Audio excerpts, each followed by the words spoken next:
오늘은 요한복음 15장 9절에서 17절까지의 말씀으로 빛에 대하여라는 제목으로 함께 말씀을 나누고자 합니다. 우리가 지난주에 포도나무와 가지의 말씀을 들었습니다.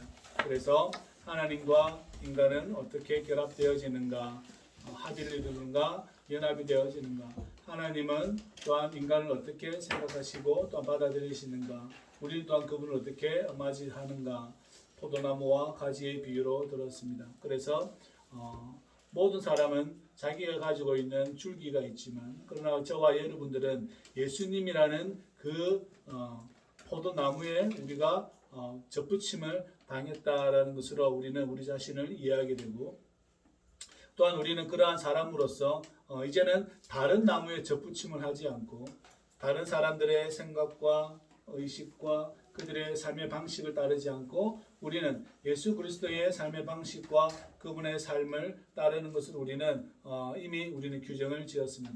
그래서 예수님은 나는 포도나무요 너희는 가지다라고 말씀하셨습니다. 그래서 너희가 다른 데 붙이면 다른 열매를 맺고 나에게 붙어 있으면 나의 열매를 맺는다라고 주님께서는 우리에게 말씀하고 있는 거죠. 오늘 그 두 번째 말씀으로서 주님께서 말씀하시기를 너희가 내 안에 거하라, 나의 사랑 안에 거하라 라고 우리에게 말씀하고 있다는 겁니다. 결국은 교회 공동체를 향하여서 하시는 말씀이에요. 예수님께서 자신의 제자단들과 그 공동체들을 위해서 예수님은 그 말씀을 합니다. 근데 이 말씀의 이 연합들이 이 예수님의 공동체 안에 예수님을 따르는 그 자들에게 했던 이 말이 나중에는 어떤 상황이 되어버리냐면 마치 고넬료 백부장이 베드로를 초청하는 이방인이 점점 누리기 퍼져가는 것으로 계속 확대가 되어져 갑니다. 복음이 그러한 것의 성격을 띠고 있죠. 예수님은 모든 사람에게 나의 사랑 안에 거하기를 원하지만 그러나 가장 가까이 계신 이들에게 먼저 그것을 전했다라는 겁니다.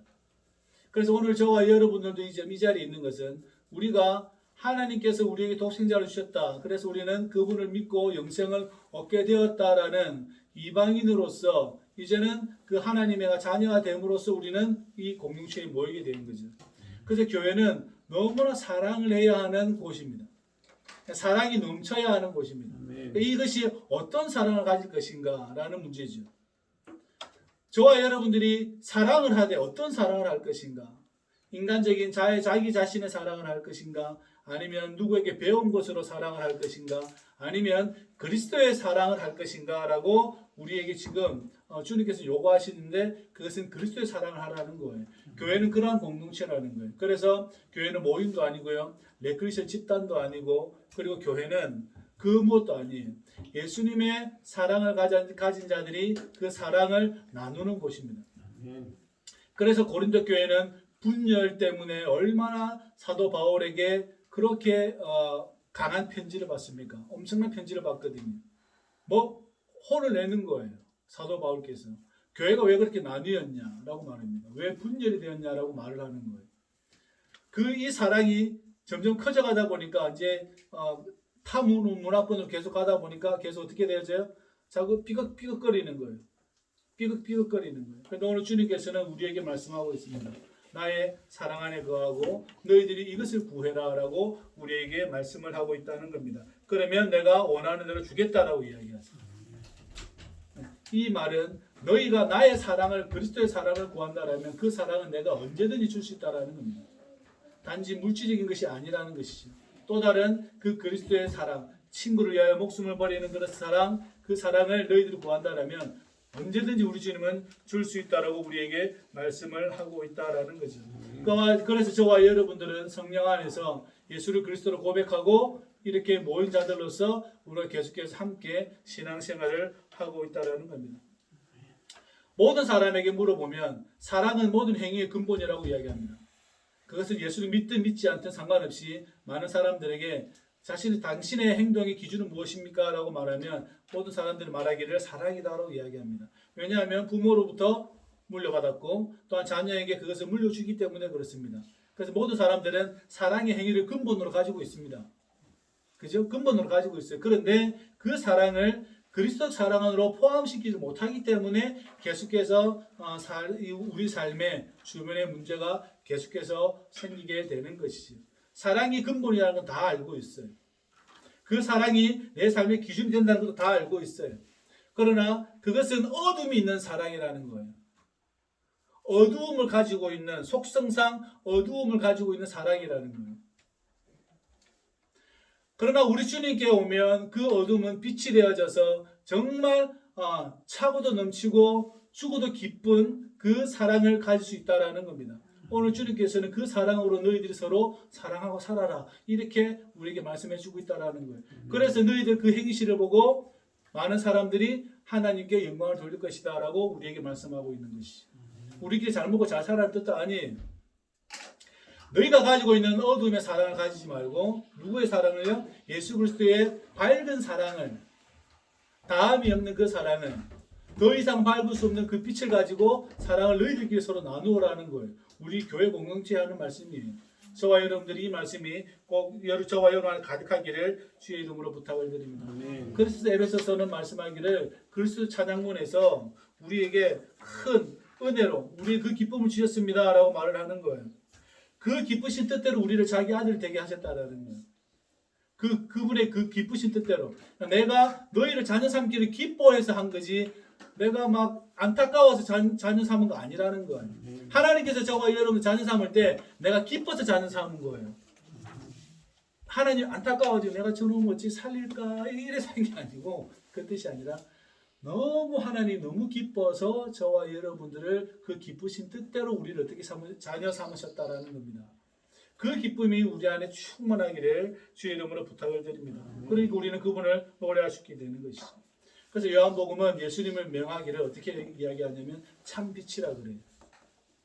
요한 1서에서는 뭐라고 이야기합니까? 요한께서 뭐라고 이야기합니까? 그 사랑하는 것, 어둠이 있는 그것이 아니라 빛을, 그 사랑하는 자는 진짜 하나님의 자녀다라고 이렇게 이야기하고 있는 거죠. 저와 여러분들이 그 하나님의 사랑을 가질 수 있기를 주의 이름으로 부탁을 드립니다. 그래서 우리가 주님의 빛을 봅니다. 당신의 그 모든 인생의 생명의 근원은 당신에게 있습니다라고 시편에서도 계속 이야기하고 있다라는 것이죠. 저와 여러분들이 그 은혜와 그 사랑과 그 빛을 가지고 서로 사귐과 나눔이 있기를 주의 이름으로 부탁을 드립니다. 팔복교회가 그렇게 가야 하는 것이죠. 모든 교회 공동체가 그렇게 가야 하는 것이죠. 예수 그리스도의 은혜와 생명과 그 은혜를 가지고 그 기쁨을 가지고 그래서 저와 여러분들이 사귐을 가지는 거예요. 그 사귐을 계속해서 가지는 거지. 그것을 쏙 빼놓고 인간적인 사귐, 사랑, 여러 가지 기쁨들 나눈다라는 것은 그것은 소멸되어지는 거잖아요. 소멸되어지는 것입니다. 전달되어지지가 않아요. 다른 사람에게. 그러나 그리스도의 사랑과 그리스도의 기쁨과 그리스도의 생명을 가진 자로서의 이 사귐은 그래서 계속해서 대를 이어가게 될 것입니다. 저와 여러분들이 꼭 기억하기를 주의 이름으로 부탁을 드립니다. 그래서 우리는 예수님을 주님이라 부르는 거예요. 저와 여러분들 예수님을 주님이라 부르는 이유는 거기에 있습니다. 그래서 우리는 그러한 삶을 살게 되어진 것이죠. 그래서 여러분들 빛 가운데 있다고 하면서 어둠 가운데 행하지 마십시오라고 우리에게 말씀합니다. 형제를 미워한다면 그 사람은 미워하는 사람은 어둠에 있습니다라고 말씀을 하고 있다라는 것입니다. 오늘 우리 예수님께서는 저와 여러분들의 특별한 계명을 주십니다. 유일한 계명을 주십니다. 나의 계명은 무엇입니까? 나의 계명은 너희가 서로 사랑하는 거예요. 예수님의 계명이에요. 예수님께서 저와 여러분들에게 던져주는 계명이에요. 너희들이 사랑하는 게 내 계명이다. 마태복음 28장에는 주님께서는 복음의 선포를 말씀하십니다. 그죠? 복음의 선포를 말씀하십니다. 그런데 그 예수님께서 그 이전에 지금 십자가에 못 박히기 전에 주님께서 하시는 말씀이에요. 그 주님께서 하시는 말씀이 너희가 서로 사랑해라. 이게 내 계명, 유일한 계명이에요. 예수님께서 말씀하시는 거예요. 영생을 물었습니다. 그래서 예수님께서 그 영생을 묻는 자들에게 말합니다. 성경에는 뭐라고 적혀 있더냐? 쭉 이야기합니다. 그래 가서 해라. 이렇게 이야기해요. 근데 예수님은 자기 제자들에게 수많은 비유와 수많은 복음의 말씀을 전했지만 오늘 요한복음에 의하면 예수님께서는 유일한 계명을 주시는데 내 계명은 너희가 서로 사랑하는 것이다. 그 예수님께서는 이 계명을 저와 여러분들에게 주시는 것이죠. 우리 예수님께서 자기 제자단 안에 제자 공동체 안에 가룟 유다가 나를 팔 거라는 걸 알고 있습니다. 알고 있죠, 그죠? 알고 있어요. 그런데 예수님은 가룟 유다를 위해서도 죽어줘요. 그런데 가룟 유다가 그것을 몰랐을 뿐이지. 이 12제자뿐만 아니라 온 세상의 사람들을 위해서 예수님은 십자가를 지십니다. 그죠? 예수님은 원수를 사랑하라는 그 말씀을 실질적으로 실천하신 분이에요. 왜냐하면 제자들도 원수거든요. 제자들은 원수예요. 왜요? 이 원수라는 게 서로 싸움 붙이는 원수가 아니라 이 나를 따르는 이 제자들이 죽음을 극복할 수 없기 때문에 원수인 거예요. 이해되십니까? 싸움의 목적이 아니라 우리가 일반적으로 원수 생각하시면 막 다윗하고 골리앗하고 이 원수죠. 그죠? 그죠? 그렇잖아요. 사울과 다윗이 원수죠. 그런 원수의 개념이 아니라 예수님이 이 땅에 오신 이유는 모든 사람에게 하나님의 자녀가 되는 권세를 주시려고 예수님이 오셨잖아요. 모든 사람은 예수님 홀로 그리고 온 지구의 사람은 다 원수예요. 왜 원수입니까? 이들이 생명을 알지 못하기 때문에 원수예요. 그래서 예수님이 원수를 위해서 죽으시는 거예요. 그래서 마태복음에 뭐라 그래요? 원수를 위해서 기도해라. 이렇게. 원수를 사랑해라 그래요. 예수님 원수를 사랑하라 그러잖아요. 그럼 나를 때리고 힘든 사람을 내가 참고 어떻게 해줘야지. 그거는 1차적인 문제고 더 중요한 문제는 저 사람이 생명을 알지 못하기 때문에 우리 예수님은 모든 사람을 위해서 죽으신다라는 거예요. 그러니까 그 제자들 안에 가룟 유다가 나를 팔 걸 알아요. 그러니까 가룟 유다가 이것만 알았어도 그런 행위를 하지 않았을 겁니다. 저분이 나를 위해서 죽는구나 라고 알았다면 가룟 유다가 그런 행위를 하지 않았을 거예요. 근데 예수님은 그걸 알고도 죽어주시죠. 잡혀가 주시고 죽어주시잖아요. 그래서 예수님께서 말씀하시는 거예요. 서로 사랑해라 이렇게 너희도 이렇게 사랑해라. 알지만 저 사람이 생명을 알지 못한다라는 것은 원수인 거죠. 원수. 여러분에게 원수인 거예요. 이해되십니까? 여러분에게 원수는 그 사람이 알지 못하는 거예요. 근데 그 사람 알도록 어떻게 해주는 겁니까? 저와 여러분들이 사랑하는 수밖에 없다라는 것입니다. 오늘 주님은 그 계명을 우리에게 주신다라는 겁니다. 저와 여러분들이 예수님을 본받고자 한다면 이 말씀을 잘 기억할 수 있기를 주의 이름으로 부탁을 드립니다. 모른다는 거 너무 뭐라 하지 마시고요. 너무 여러분들이 이렇게 무시하지 않기를 바랍니다. 여러분들이 그것을 감당해야 하고 여러분들이 그 품어야 합니다. 왜냐하면 그 사람에게는 그것이 원수니까요. 그것이 그 사람에게는 원수니까 여러분들이 그걸 품어주는 수밖에 없다라는 것입니다. 꼭 기억할 수 있기를 주의 이름으로 부탁을 드립니다. 야고보와 요한은 예수님이 죽기 전에 내려온 다음에 자리를 요구합니다. 우편에 좌편에 요구를 합니다. 그죠? 제자들도 기분이 상해요. 마음이 상한단 말이에요. 예수님의 자리를 요구하니까. 그죠? 항상 우리는 이런 식의 삶을 살아갑니다. 근데 예수님은 그러한 모든 것을 다 없애라라고 주님께서는 우리에게 말씀하고 있습니다. 저와 여러분들이 그렇게 될 수 있기를 주의 이름으로 부탁을 드립니다. 그래서 우리를 위하여 죽으신 그분은 뿐만 아니라 우리 또한 그분을 닮고자 한다라면 그분의 삶의 방식을 택해야 될 줄로 믿습니다. 특별히 이제 공방공사가 잘 진행되고 있고 다음 주 정도 되면 어느 정도 마무리가 되어지고 옮겨지겠지만 우리가 어떤 그 땅에 어둠이 있다라면 그 땅 가운데 우리가 또 해야 할 일들을 주님 그리스도 안에서 그 사랑을 가지고 갈 수 있기를 주의 이름으로 부탁을 드립니다. 우리의 원수가 누굽니까? 라고 물어보면 여러분 저기 있는 다른 사람들이 아닙니다. 여러분의 원수는 우리 공동체 안에 있는 어둠이에요. 우리 공동체 안에 서로 알지 못하는 원수는 그래서 시편에서 뭐라고 이야기하냐면 나의 원수는 동료다라고 이야기합니다. 그러니까 나 옆에 있는 사람이 나에게 나쁜 짓을 했다 그 뜻이 아니라 교회 공동체는 그리스도의 사랑을 가지고 저 형제의 어둠을 저 자매의 어둠을 내가 어떻게 하는 거예요? 품고 사는 겁니다. 그것이 가지에 붙어 있다라는 뜻입니다.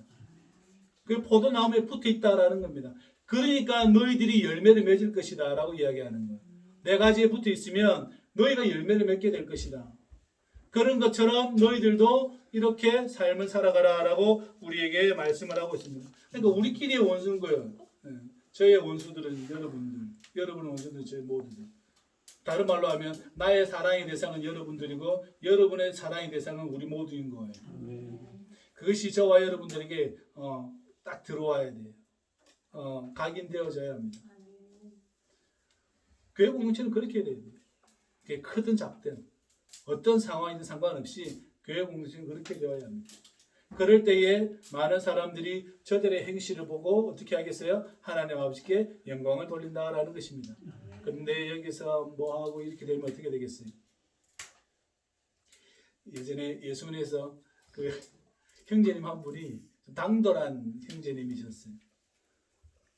3개월 교육생, 1년 교육생, 2년차 교육생들이 다 앉아 있습니다. 근데 정회원들은 말을 하면 우리가 조금 수축이 돼요. 위축이 돼요. 그들은 20년, 30년 수도 생활을 한 분들이라 말을 하게 되면 의외로 우리가 위축이 되어집니다. 당돌한 그 형제님이 어느 날 이런 이야기를 하더라고요. 예수 안에 사랑이 있습니까? 그 말 한마디에 전체 사람들이 수련생뿐만 아니라 그 가족들 모두 다 막 그때 엄청나게 큰 충격을 받은 거예요. 우리는 가르침을 받아야 되고 지도를 받아야 하고 교육을 받아야 하고 그분들은 지도를 해야 하고 손님들을 치러야 하고 여러 가지 모든 상황 가운데 바삐 분주히 움직이는 가운데에 다들 자기 역할을 충실히 했어요. 다 열심히 하고 있었고 예배도 잘 드리고 있었고 다 했습니다. 그런데 그 형제의 한마디가 온 자중에 찬물을 끼얹어 버린 거죠. 과연 우리에게 사랑이 있습니까? 라고 물어본 거예요. 다들 바빠요. 아침부터 저녁까지 계속해서 기도와 중보와 식사와 노동이 계속해서 이루어져 가고 있는데 그 상황 가운데 우리에게 사랑이 있습니까? 라고 한번 질문한 거예요. 그러니까 이제 막 샤해진 거죠. 교회 공동체가 가끔 한 번씩 물어야 되는 질문 중에 하나가 이 질문입니다. 우리에게 사랑이 있습니까? 라는 질문을 해야 돼요. 왜냐하면 예수님께서 유일한 계명을 주셨기 때문에 그렇습니다. 너희가 서로 사랑해라. 아버지가 나를 사랑한 것 같이 나도 너희를 사랑한 것처럼 너희도 서로 사랑해라 라고 주님께서 말씀을 하셨잖아요. 이 질문이 가끔 한 번씩 이루어져야 합니다. 그래야 정신이 번쩍번쩍 드는 거죠. 저와 여러분들이 그러한 질문이 계속해서 있기를 주의 이름으로 부탁을 드립니다. 그래서 그 사랑이 우리에게 심겨지면 누룩처럼 퍼져나갈 것이고요. 그 미랄이 심겨지면 많은 자들이 와서 깃들이게 될 것입니다. 왜요? 그 사랑은 변하지 않는 사랑이요 튼튼한 사랑이기 때문에 그렇습니다. 인간적인 사랑은 해봐야 섭섭하면 끝나버려요. 섭섭하면 끝나버려요. 이 마음이 조금 상처 입으면 그 자리에서 끝나버려요. 그죠? 그러나 그리스도의 사랑은 상처를 입어도 상관이 없고 어떠한 상황에도 흔들리지 않고 창수가 나고 바람이 불어도 상관이 없다라는 것입니다. 저와 여러분들 꼭 기억하시기를 주의 이름으로 부탁을 드립니다. 그래서 서로의 비난과 그것은 멈춰야 되는 거예요. 교회 공동체 안에서 멈춰야 돼요. 우리 모두에게 그 비난과 비판을 멈춰야 돼요. 아주 중요한 문제예요. 왜 상처 입습니까? 그런 것 때문에 그렇거든요. 말 때문에 상처 입습니다. 다른 것 때문에 상처 입는 게 아니라 우리 모두에게. 그죠? 우리 모두에게. 여러분들에게는 어떠한 계명이 삶의 가치들입니까? 우리 주 예수 그리스도의 이 계명이 저와 여러분들에게 계명이 되기를 주의 이름으로 부탁을 드리며 축복합니다.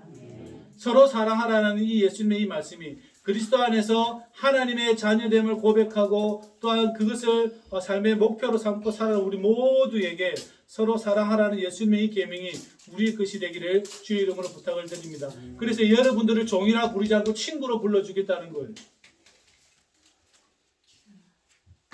그렇게 하는 자들에게 종이라 부르지 않고 친구로 불러주겠다는 거예요. 우리 예수님의 말씀이 여기 적혀 있어요. 그 사랑을 심어가는 자들에게 예수님은 저와 여러분들을 친구로 삼아주겠다라는 것입니다. 세대를 뛰어넘고 시간을 뛰어넘고 공간을 뛰어넘는 이 상황 속에서도 예수님은 우리에게 친구라. 그래서 포도나무와 가지라는 것이 명백하다라는 것입니다. 2000년 전이 오늘날 인간적인 관계로 따지면 할아버지를 대를 따져서도 말이 안 되는 상황이잖아요. 그러나 그분이 우리를 뭐라고 불러주신다는 거예요? 친구라 불러주시겠다는 거예요. 그게 하나님과 인간이 어떻게 연합이 되는가라는 본질적인 대답을 예수님께서는 하고 있다는 겁니다. 친구라는 거예요. 꼭 기억하시기를 주의 이름으로 부탁을 드립니다. 그리하여서 공동체 안에 또한 가정 안에 저와 여러분들이 그리스도의 사랑을 심어갈 수 있기를 주의 이름으로 부탁을 드립니다. 기도하시죠. 참 빛이신 우리 주 예수 그리스도여, 우리를 당신의 광명으로 불러주시니 감사를 드리옵나이다. 우리에게 유일한 계명을 주시고 서로 사랑하라 하셨사오니 주여 예수를 믿고 고백한 우리 모두가 서로 사랑하며 살아갈 수 있도록 도우시고 십자가의 사랑을 가지고 살아갈 수 있도록 우리를 축복하여 주옵소서. 예수님의 이름으로 기도합나이다. 아멘.